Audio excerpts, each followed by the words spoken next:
నువ్వు ఆయన బిడ్డ అయిన తర్వాత నీ భారాన్ని నువ్వు మోయడం కాదు, నీ భారాన్ని దేవుడి మీద వెయ్యి. 2 మాటలు మీకు చూపిస్తాను. కీర్తన గ్రంథము 55వ అధ్యాయము 22 వచనమండి.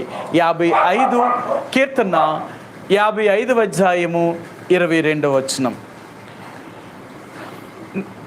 55:22 నీ భారం యెహోవా మీద మోపము, ఆయనే నిన్ను ఆదుకొను, నీతిమంతులను ఆయన ఎన్నడూ కదలనియ్యడు. సరే, మన భారం ఎవరి మీద వేయాలట?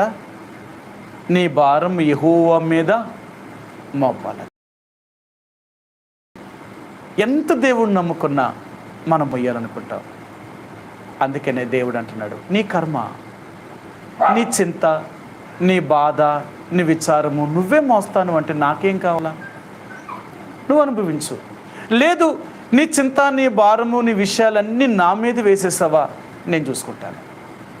అందుకని దేవుడు ఎప్పుడు కూడా